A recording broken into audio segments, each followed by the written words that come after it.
No, we're not live yet. Hey, now we're live. Hey, everybody, how you doing? Happy Thursday. What's up? Very yellow today. Very gold today. Got some on my hat.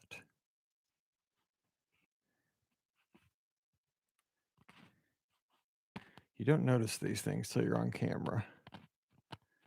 What is that?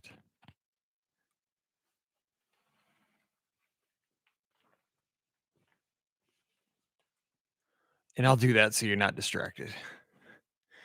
All right, let's do episode number 66. Sois sans cease of Mike in the Midwest. Here we go. Hope you're having a wonderful, wonderful Thursday.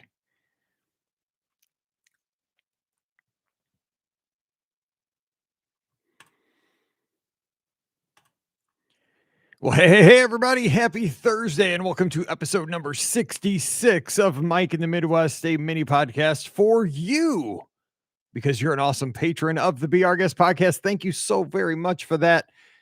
I appreciate you supporting the show and allowing us to put the Be Our Guest podcast out there 4 times a week all around the world. I say that on every episode so that everybody, the thousands and thousands of folks that listen to the Be Our Guest podcast each and every episode, know that it is because of your support. You are the super fans who support our show and make everything possible.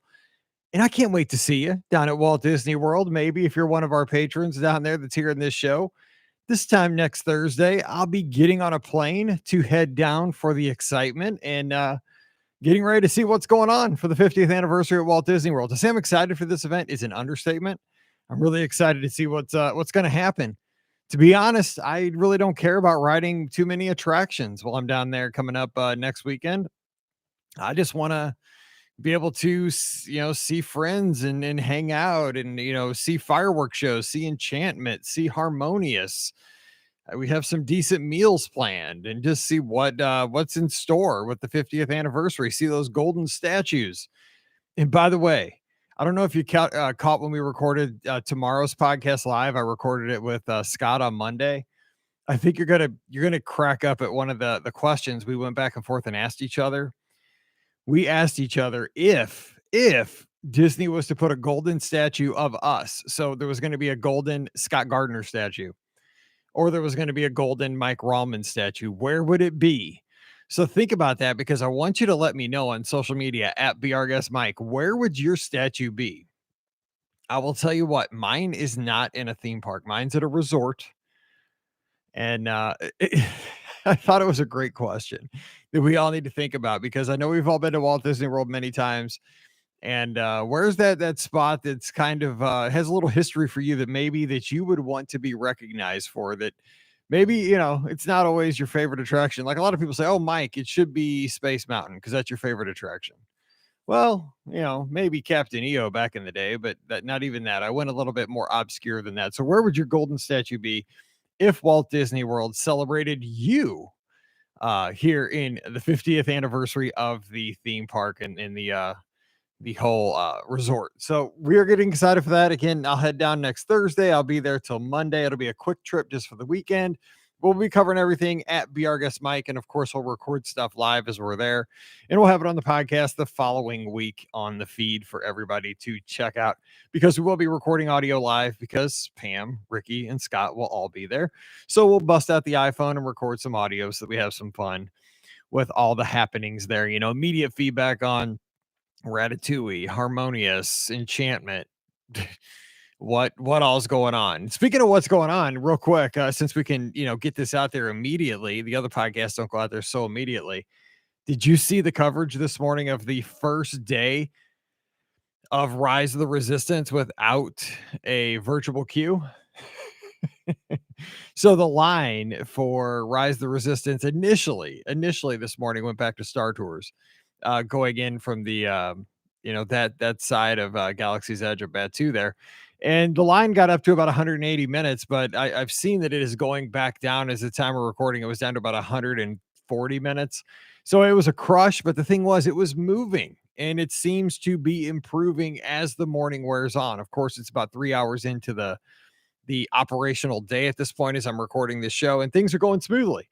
So it looked horrible at first. I mean, all the naysayers on social media were like, see, the virtual queue was needed. And I was kind of thinking the same thing when I saw it. I was like, ooh, that's a bad look to have people lined up all the way back to Backlot Express just to get into Batu to ride Rise of Resistance. But it's that it's that initial surge. And again, today's probably going to be the worst of it because I would imagine, again, maybe pessimistic Mike, or maybe just Mike that's been around in this whole kind of atmosphere of podcasting, for the past 13 years.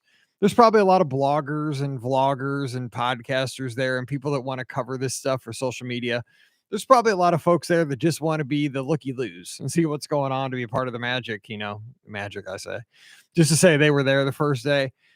Maybe this will die down as things get pushed beyond, next weekend. It'll probably be a huge mess because everybody will be there. But, as we get on to maybe January, February, and there's just the standby queue plus the lightning lane. Of course, that will be the X factor. Who knows how many people will pay for that, but it did get better. So remember, don't freak out on first impressions. Cause when I first saw it this morning, I finished my run. I posted it on, the social media. Then I looked at Instagram. I was like, whoa, that's a long line.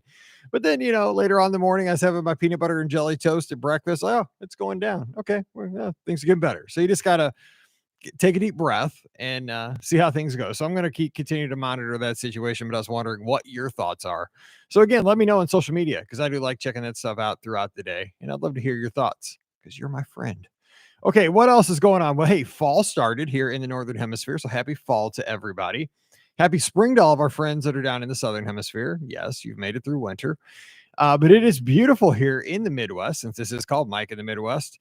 This morning when I got up to run, 47 degrees. What? I know, jealous. I know you folks down in the South and especially Florida. It was great. Oh my gosh, it's a runner's paradise. 47 degrees, clear sky, all the stars out. Got to see Venus. I was running under Orion. There was a big almost a full moon out there. It was awesome. So fall is here, but it's going to be back up to 90 on Sunday. So it's a quick little, brief cold snap here, cool snap that makes it feel like fall. But again, I think the big 100-degree temperatures are behind us, at least here in Missouri. So hopefully we'll have more days like this. The doors actually are officially back on the Jeep, which means summer is over. So that is how things are going here. Yeah, so that's about it for what's going on around here this week. So next week, this time Thursday, I'm heading down to Walt Disney World. One more week, but I will get Mike in the Midwest out before I head down to Florida, so I will not miss an episode. You know me, I don't miss episodes. I love you guys. I will not shortchange you like that. I just would not do that. All right, let's get to the feedback from last week's show before we hop into today's topic, which I think is a fun one. It'll be a quick one, but I think I have a fun topic that I was thinking about this morning while I was running. Last week, it was over the road driver appreciation week, or truck driver appreciation week. And I mentioned on last week's show that I don't know why, but I have Sirius XM radio and I've had this for like forever. I got an old Sirius XM radio when they first came out a long time ago, where you got this little, it almost looked like an iPod that you put in a dock in your car and you plugged it in. Actually, it had a cassette that you put into the cassette player, and that's how you played the Sirius XM radio in your car. And I like the channels that didn't have commercials, that played 80s music, 70s, what have you, 90s. But I found this channel back in the day. It was called Open Road, is what it was originally called, and it was for truck drivers. Now it's called Road Dog. And it's just it's interesting because it talks about this whole industry of folks who drive for a living from coast to coast all around the country and deliver things. And I think that's a very interesting industry because you see trucks all the time. I live right by the highway and I see these trucks whizzing by and I always wonder, where are they going? What's on the back of that trailer? And it's kind of interesting to kind of see how the business works. And so anyway, it was Truck Driver Appreciation Week last week, and I thought about all the essential workers around our country that just do their jobs, especially, and we have so many, the first responders, the police officers, the firefighters, the doctors, the nurses, the teachers, there's so many folks out there, but the blue collar folks too, like truck drivers and folks that work in retail folks that work in, food service. There's so many folks that are out there that are just getting it done that maybe don't get the appreciation. I just wanted to say, I called it an essential thank you. And I think it is essential that we tell, kind of the folks that don't always get the recognition. Thank you. And I think we all do. So I appreciate that. So here's the feedback from last week's show. First of all, we have Julie Banwart, who's my good friend. Man, we sailed a long time ago, and I haven't seen her family in forever. So I hope her family's doing great. She has a great family.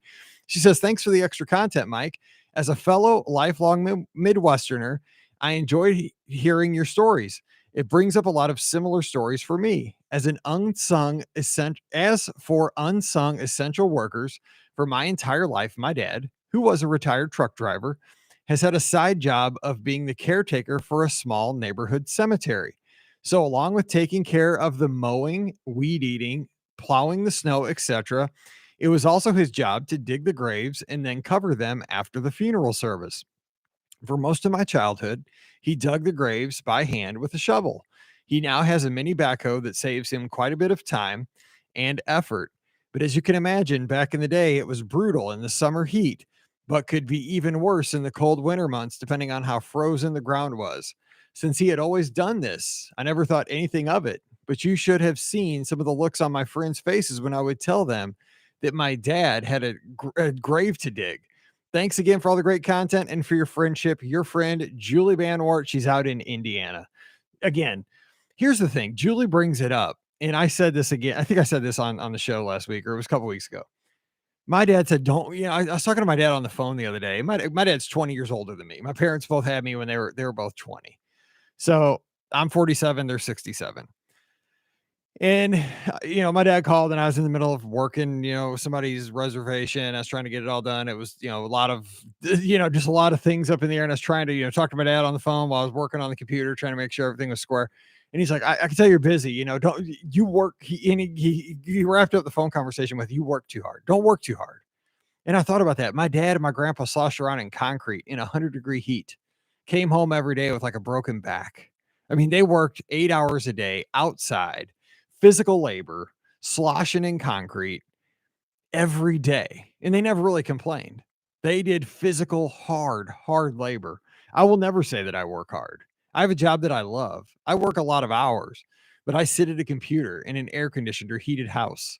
And if I got to go to the bathroom, I have a bathroom 10 steps from me. I don't have to go to a Johnny on the spot like my dad did, when he was working construction. Or, I don't have to bring my lunch in a lunch bucket. If I get hungry, I go up to the kitchen and grab a zebra cake by Little Debbie out of the, or a Rice Krispie. It's a bad thing, but a Rice Krispie treat out of the pantry.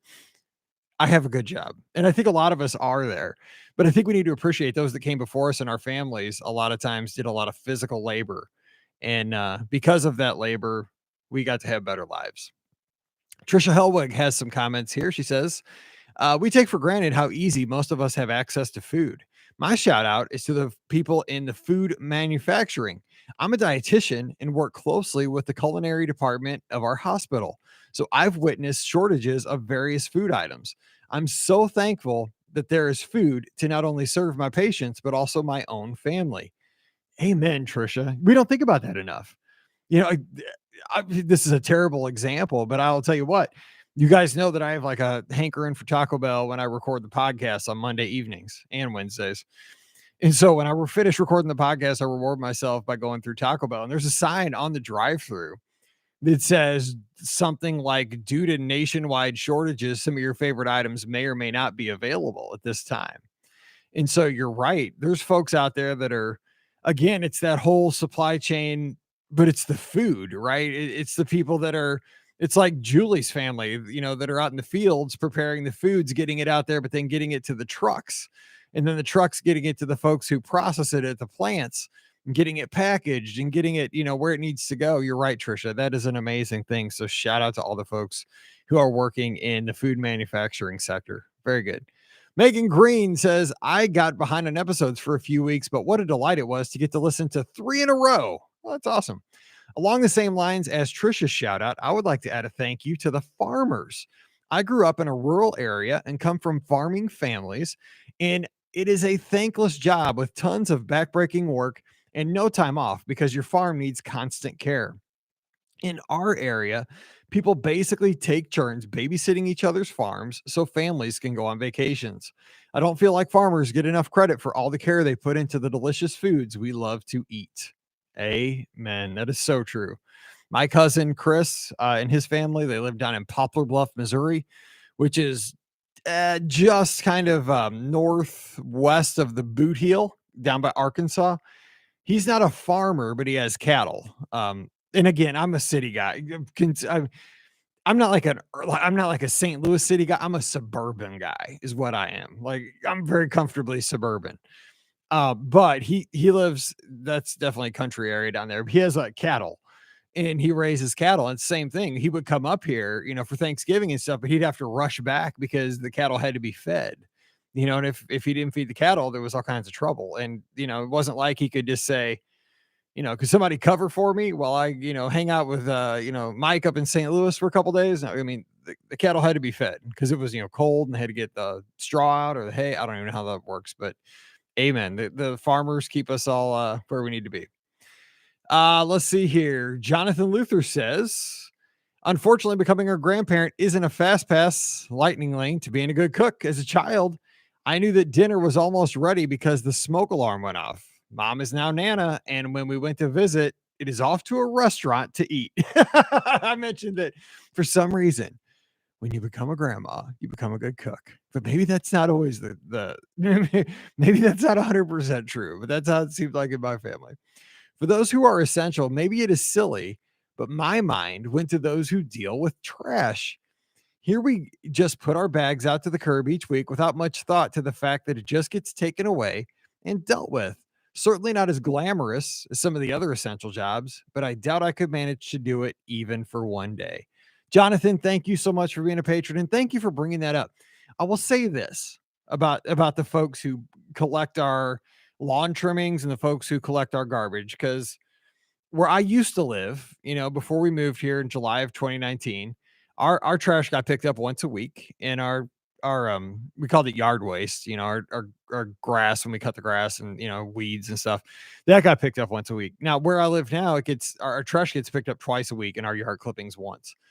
Um I run around this little lake that's right behind our house. It's the block behind our house. I can see my house as I'm running, and there's a bunch of houses that face the lake, and everybody puts their trash cans out each, the 2 mornings that it's trash mornings. And so while I'm running, the trash gentleman comes by in the big truck.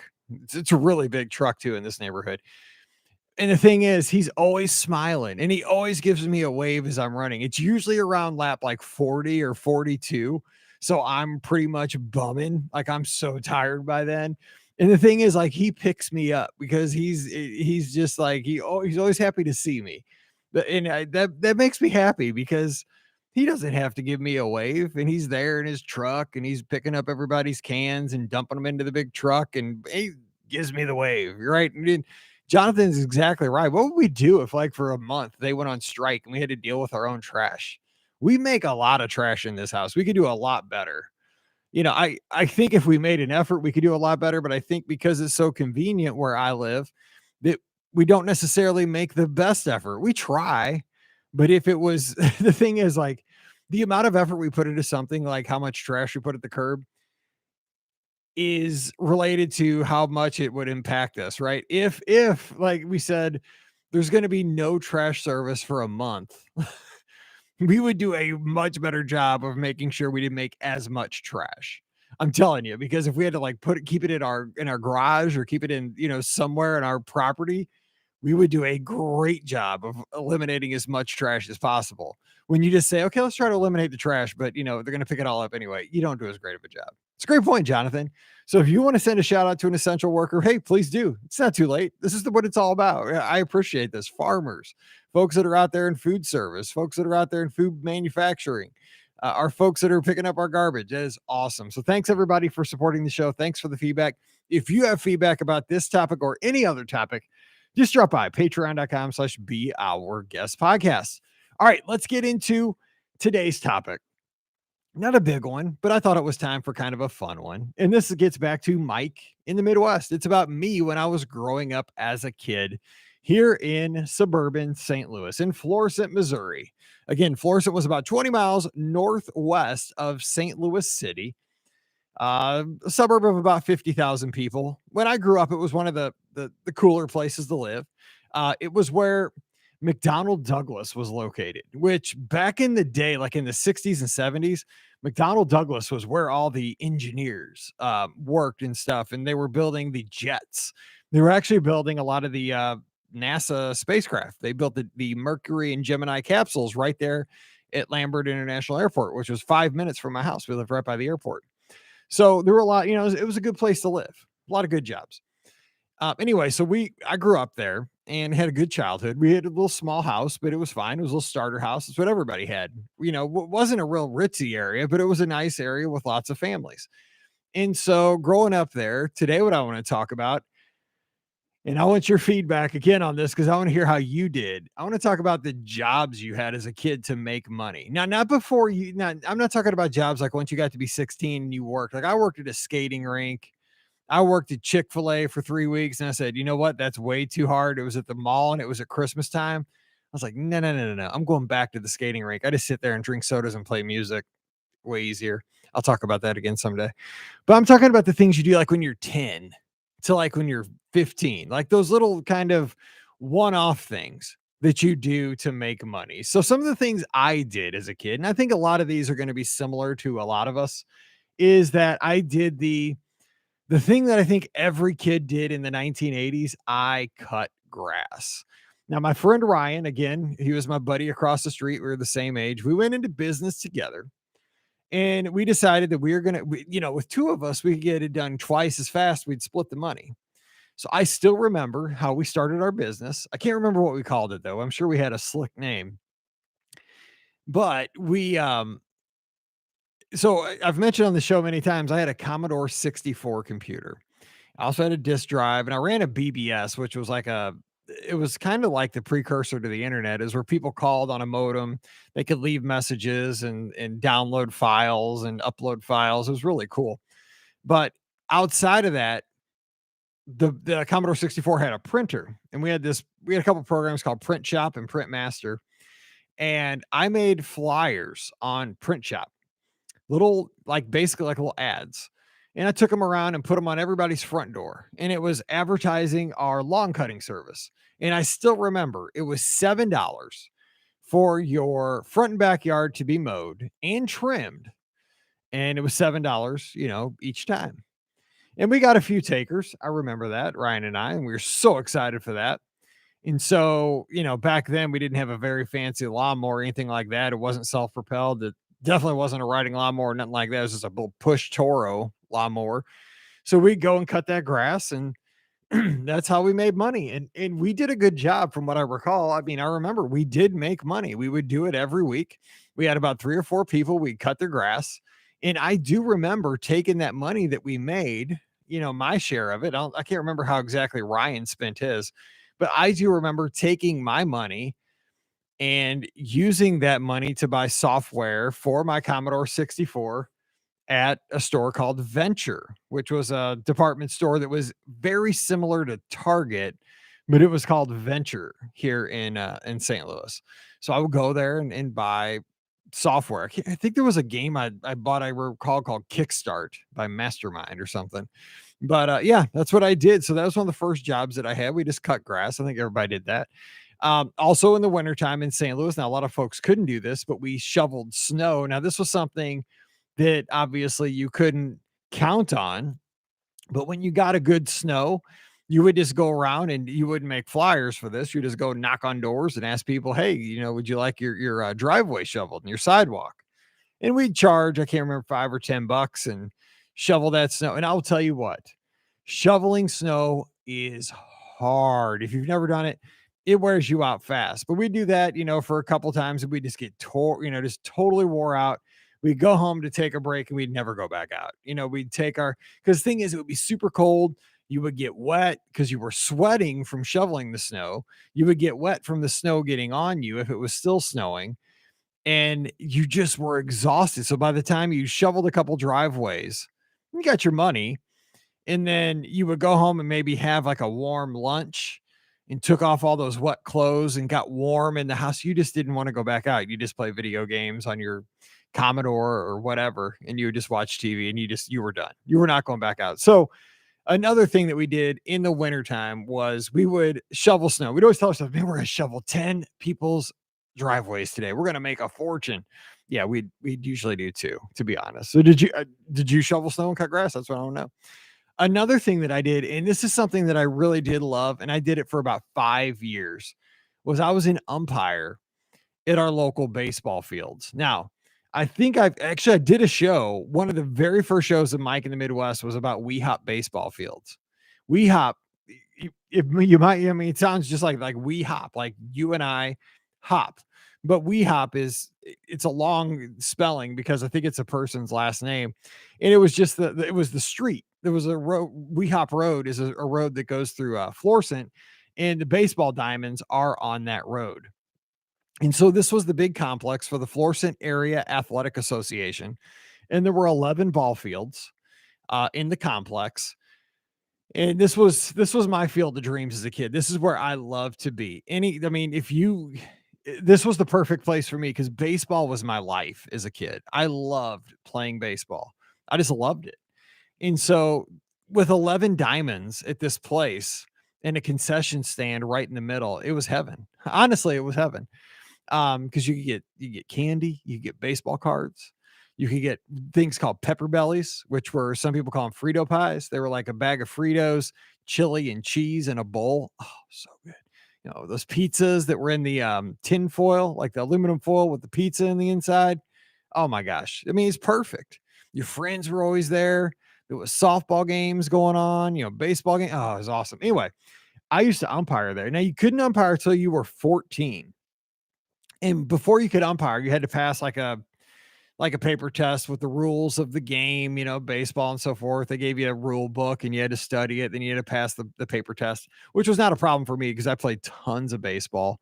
I actually played junior legion when I was in 8th grade. So I was pretty, good on the rules.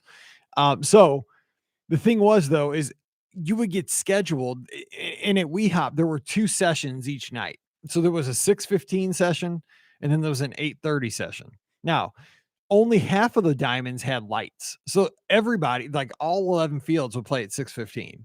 But then at 8:30, only diamonds 1 through 6 would have 8:30 games because only half of the diamonds had lights. So if you were lucky, you got to do back-to-back games. Sometimes you would stay on the same diamond, or sometimes you go from, the diamond 12 over to 2. And you would typically umpire kids that were younger than you, but occasionally as I got into it, I got to umpire kids that were my age and even older than me because I got a reputation as being a pretty decent umpire just because I loved it. And it was something I did every single night. And the reason I did it every single night, you would get scheduled. They put out a schedule I can't remember what day of the week, but you would go up there, you'd check out your schedule. It wasn't posted online. There was no online back then. You would have to actually ride your bike up to the umpire shed, which was where the umpire shed, let me just explain this. It was a room where they stored all the bases, the chalk, the gator, the little tractor that they would stripe the fields with. And there were a couple tables in there with that and a couple of chairs. That was where the umpire shed was. And there was a cork board in there. And that's where the schedule was posted. So you'd see, okay, on Tuesday, I'm on diamond 7 at 6:15. On Thursday, oh, I got a double. I'm on diamond 4, then I'm on diamond 2. But the thing is, if you showed up any night, sometimes the other umpires like wouldn't show up. And so I was there every single night and I would almost always get a game every single night. And it was great because when you do that, you show to the umpire coordinators that you're a hustler, right? And I loved umpiring, and because I love baseball. I was going to be there anyway, so I may as well be getting paid. And I think I started out at $7 a game, and I think I got up to like $12 a game. And the thing is, when you're that age, when you're like 14 or 15, you're not driving yet. You don't have insurance. You're not paying for gas. You become like loaded pretty quick. I mean, technically speaking, you're pretty rich because you don't have any bills and you're not actually spending a lot of money because think about it. I was umpiring every night. I wasn't going to spend the money. I was working. And I remember so I'll tell you what I spent that on because it was kind of crazy. But the thing is, the one thing I remember was that the person who was our umpiring coordinator was a guy named Ron Culpa. Now, that name might not ring a bell to anybody here, but Ron, okay, so his dad, Ron's dad he was the Legion baseball for where I play. And if you don't know what Legion baseball is, I keep saying this, it's American Legion baseball. What it was high school baseball, but in the summer. And it was basically the best high school players from the various high schools within a certain geographical footprint. So in my area, it was the high school players from Hazelwood Central, Hazelwood East, Rosary, which was a private school. We all played for what was a Legion team called Glasgow Village. And so he was the manager. His dad was the manager, but Ron, his oldest son, was the umpire coordinator. So everybody kind of had to suck up to Ron because he was the person who made the schedule. You have probably seen Ron Culpa if you watch any baseball. Ron Culpa has been a major league umpire for the last 20 years.